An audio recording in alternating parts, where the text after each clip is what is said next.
The city that never sleeps was eerily quiet. From his window, John saw empty streets bathed in the orange glow of streetlights. He glanced at his alarm clock, 3 a.m. Insomnia had become a cruel companion. John tossed and turned, the silence of his apartment pressing in on him. He reached for his phone, a nervous habit, and saw the screen light up with a notification. A message from an unknown number. Curiosity piqued, John unlocked his phone. The message was short, simple. "You're awake." He chuckled to himself, probably just a wrong number. Deleting the message, he tried to return to the land of sleep, but the silence was broken now, replaced by a creeping unease. A soft tapping sound seemed to emanate from his window. John got out of bed, pulled back the curtain. There was nothing there, just the empty street below. He rationalized the tapping sound, blaming it on the old building settling. His phone buzzed again. Same unknown number. "Don't look out the window. I'm closer than you think." A shiver ran down his spine. Fear, cold and sharp, pierced through the haze of drowsiness. This was no random message. He wanted to dismiss it, to switch off his phone and pretend this wasn't happening.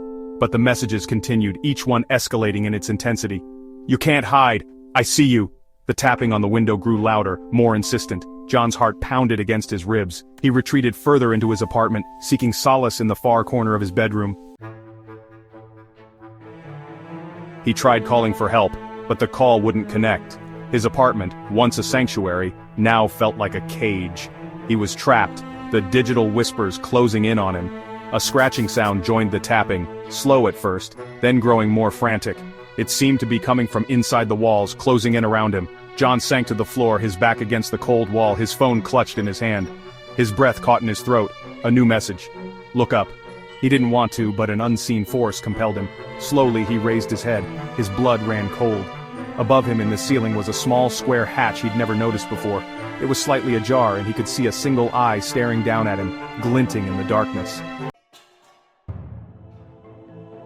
The phone slipped from John's grasp as terror seized him. The eye in the ceiling blinked, and a voice, chillingly familiar, drifted down from above. "You really thought I'd message you from a stranger's phone?" It chuckled. John scrambled back, his mind reeling. The face emerged from the hatch, the features slowly coming into focus. It was his landlord, a man John had always found oddly unsettling, but this was a different kind of unsettling. This was terror. The landlord grinned, his teeth glinting in the dim light. "Don't worry, John," he said, his voice a menacing whisper. "You're not going anywhere." John was trapped, his sleepless night turning into a living nightmare.